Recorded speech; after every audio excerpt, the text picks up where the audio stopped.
Now, I had read this thing where some people were going to have to go to AEW and stay there like the whole week. Is that you guys too, or no? Nah. Okay, because I saw Jim. Well, originally when everything kind of like really started locking down, especially when New York took the measures that they did, they asked us if we wanted to stay the week. But obviously, we wanted to go back home. We both have families, so we wanted to be with our family and not, be away. And who knows when they were going to allow us to go back. Yeah. So we went back home, and then it's been like 2 months for us since we've on television, other than the little skits, bubbly bunch thing that we've been doing. But as far as working, that was about 2 months ago. They did ask us originally if we wanted to stay, but I think some guys did stay behind, and that's how they got footage and they taped a bunch of stuff. Where do you fly out of? I do JFK. Santana does LaGuardia in New York. So when I flew here from Vegas, like right when it happened, I flew here like the end of March, like the 28th or 29th. Bro, I went like everybody's saying you shouldn't be flying, so everything. I went to the airport. There was literally this is 7:30 at night, so this is not late, or no, so excuse me, it's 9:30 in the morning. So it's not, you figured there'd be a lot of people there. I was literally the only person in the line. I just walked through and walked right up and did my thing. I went to the plane, and it was a 740, a 757. There was 30 people on the flight. Like there wasn't like anybody within 2 rows of each other. And I was like, man, everybody's saying they should be flying. It's like, this seems like the safest shit going here. He's like, you're not, I was never near anybody, the whole time I went to the airport. I just wonder when you guys fly, since they're kind of opening things back up, I just wonder if there's going to be like a lot of people on the plane or what the TSA line is going to be like, I don't know. I know the last flight that I took back home before the last show, I was the only person on the plane. Yeah, and it's bro, they keep telling everybody, you can't fly. You can't fly. There's nobody on the plane. It's like, right? It was pretty scary getting on the plane, and they knew my name, and they were like, "Oh yeah." I'm like, I get on the plane, and I look, and I'm like, "Where the hell is everybody?" And they're like, "Oh, you're the only one," and I'm like, "Wow, this isn't gonna be fun." That's wild. Yeah, it was pretty scary. Bro, just having the guys at ringside making noise makes a world of difference between that show, because the WWE shows are like silent. It's like quiet. Like there's no ambiance. There's nothing. It's just the guys in the ring. And if the wrestlers aren't talking shit at each other, it's like all you can hear is the announcers. It's like it's hard to watch. But at least with AEW, you got the guys at ringside making. They're just trying to add the ambiance. And I just wonder if they're going to like maybe let why wouldn't they let like 20 fans in the show? Sitting like honestly, everybody just wants to be as safe as possible and follow all the guidelines and stuff like that. And then, at the end of the day, everyone there that's showing up to work and stuff is just making the best of the situation and putting out their best. And it is what it is. But it's at least everyone is still busting their ass. Yeah. It's going to be a close set. I think they're going to continue with probably the boys around the ring and stuff like that, like you were saying. Right. But yeah, they're still being super strict when we go back. They're going to test us to make sure. I think they're doing the antibody test. Oh, they're yeah, perfect. Then you don't have to worry about it. If you have the antibody test, you can just go do whatever. Ideally, hopefully, yeah. Yeah. But yeah. I mean, they're taking every precaution, and they're keeping a really small group. It's not like they're getting everybody, the whole roster back down. It's a limited amount of people that are going to be at work, and it's still like a coach set. Let me ask you a question: when you guys produced the Bubbly Bunch thing, how did you how hard was that to coordinate for you guys? Did they what did you do? Just record your stuff, or did you do it all together? Yeah, it was a group text. We're just all in a group text, and we Jericho and all of us, we all shot ideas and. We figured it out, and then Jericho literally sent us, all right, this is what you're doing this week. He pretty much set out a script for us, and I would have to shoot so many scenes. Santana would shoot so many scenes, and the other guys would shoot it, and then our production would put it all together and then put it on. So It was pretty easy, actually. Yeah, those production guys are all those guys that tape that film the DDP yoga stuff, and they're like really good. Like these guys, so it's pretty much. I found out plus that shit gets you way more over than an actual wrestling match. And for real. I'm serious. It does. But it's been a lot of fun, man. Thankfully, we all put these ideas together, and everybody's been into it, and it's been fun, and it's been getting good feedback. So we're all about it. And it's been helping our relationship with all of us. You know what I mean? Because we're on the group chat sending ridiculousness and kind of bonding. Let me more, talk so about a member of the inner circle, huh?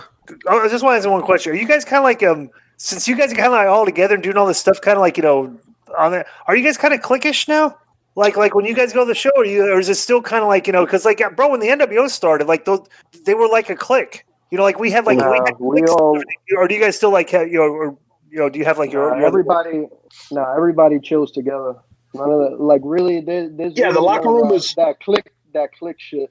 Well, no, I don't mean like everybody not gets on, but like you got your boys. No, I know what you mean. It's honestly, everybody just chills with everyone. That's the best part about it. I feel like there's no everybody goes out with everybody. Yeah. Well, that's cool. Did Sammy ask you guys to tape something for him for that match he's gonna have with Ricky Starks against a broom and a mop or some shit like that? No, he didn't ask me to tape anything. I know what match you're talking about, though. All right, because he asked me to tape something. Okay. What is it now? We're currently in two different feuds. Me and Sammy. First one, he puts milk before cereal, which has mega heat. Serious? Yes. He doesn't put the milk over that has cereal? mega heat with me. All right. Yes. That's weird. That's number one. Let me. That's like putting That's like sock in a shoe. It's just like you just don't do that. Actually, we've gotten on him before about the shit. Yeah. Okay, let me tell you the second one. You might get on him on this one too, and it's basically a war between me and Jack Evans. Okay. And against Sammy Guevara, and Australian Suicide. Him and Sammy have been trying to put over to me and Jack, little Kiki, little Bo Peep, or whatever the fuck I'm a Peep. Taka, all those guys. So there's mega heat with us and them. Is that music you guys like or no? Music? Huh? It's rap music? You're talking about music they're trying to put you on to? No, they like Little Kiki, Little Peep. Is that Little Son? Okay. And Takashi. Okay. I know Takashi out of all those people. Okay. So you don't know the other guy, Santana? Nah, I had no idea. You? Yeah. And there might be some Lil I'm missing too, but all that little shit they like. So there's big heat between me and Jack and Sammy and Australian over that shit. What about is anybody okay? So we'd have been a month and a couple weeks into the baseball season already if baseball had started, and Konnan and the Houston Astros. Wait 1 second, I already see something. I'll be right back. The Red Sox and the Astros are getting a pass because the Red Sox would have had to play at the Yankee Stadium. And they just got the manager just got banned, okay, for because they cheat. All right, what would it have been like if at Yankee Stadium? Do you think the first time the Red Sox played there? I mean, the trolling. Bad times. I already know. By the way, I already know where K-Dog went. I could almost put money on it. We should have all put a pot together because I knew for a fact that's where this dude was going.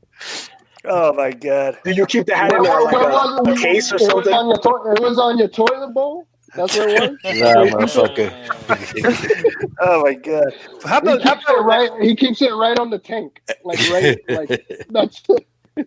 Well, it's funny. Did you hear the Miami Dolphins are coming out with a plan right now? They've already decided we're going to figure out a way to get fans in the stadium.